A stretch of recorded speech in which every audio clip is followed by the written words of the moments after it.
হে hello guys, সবাই কেমন আছো? আশা করি সবাই ভালো আছো। আমি এখন একটু ভালো আছি। কেন এতদিন ভিডিও আসেনি, কেন ভিডিও পোস্ট করিনি, সেটা সব কিছুই তোমাদের সাথে শেয়ার করব। তো ভিডিওটা লাস্ট অবধি দেখতে থাকো। তো সেই দিন ছিল 30 জুন আর আমার ছিল একটা শ্যুট। তো আমি চলে এসেছি পানাগড়, সাথে এসেছি আমার ফ্রেন্ড, ওর সাথে এসেছি। তো অনেক গরম ছিল, তাও মানে কি করা যায়, কিছু করা যাবে না, শ্যুট থাকলে আসতেই হবে। তো তারপরে এসে আমাদের দিয়ে দিয়েছিল স্ন্যাক্স। এই স্ন্যাক্সটা খেতে ভীষণ ভালো ছিল, এটার নাম আমার এখন মনে পড়ছে না, বাট ভীষণ ভালো ছিল খেতে। তো তোমাদের আর একটা কথা, যে তোমাদের অনেক কোয়ারিজ ছিল যে আমি কেন ভিডিওটা দিইনি, এতদিন ধরে পোস্ট করিনি।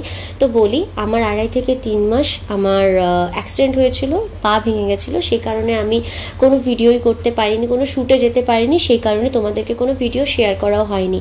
তো তোমরা যদি আমার ডেইলি ভ্লগ দেখতে চাও, অবশ্যই আমাকে কমেন্ট করো। তোমাদের যত বেশি রিকোয়েস্ট আসবে, আমি সেই ক্ষেত্রে আমি আমার ডেইলি ভ্লগ স্টার্ট করব।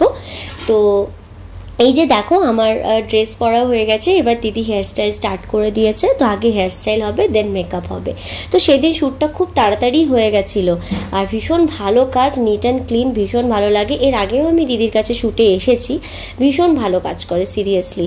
আর সবাই এখানে বসে আছে, সবাই হেয়ারস্টাইলটাই ভালো করে দেখছে, কারণ তারা শিখতে এসেছে যেহেতু। তো তারপরে লাঞ্চ টাইমে আমাদেরকে লাঞ্চ দিয়ে দেয়, ভেজিটেরিয়ান ওনারা, তো সেজন্য ভেজ খাবারই দিয়েছিল। তো খাওয়া দাওয়া শেষ করে তারপরে মেকআপটা শেষ করে, এবার এটা আমার ফাইনাল লুক। তোমরা দেখো কত সুন্দর মেকআপটা করেছে, কত গ্লোয়িং, আর কত সুন্দর হেয়ারস্টাইলটা, তাই না? তো তারপরে হয়ে গেল শ্যুট স্টার্ট। এখানে শ্যুট চলছে। তো খুব তাড়াতাড়ি শ্যুটটা আমাদের শেষ হয়ে গেছিলো সেদিনকার। তো কেমন লাগছে আমাকে অবশ্যই তোমরা জানিও। এই যে এবার আমি বাড়ি যাব, আর অবশ্যই আমার চ্যানেলটাকে তোমরা সাবস্ক্রাইব করে রেখো, লাইক কমেন্ট করো, যাতে আরও ভালো ভালো ভিডিও আমি তোমাদেরকে দিতে পারি। তো দেখা হচ্ছে নেক্সট ভিডিওতে। এবার আমি বাড়ি যাই। টিল দেন টাটা, সবাই ভালো থেকো, সুস্থ থেকো। দেখা হচ্ছে নেক্সট ভিডিওয়। বাই।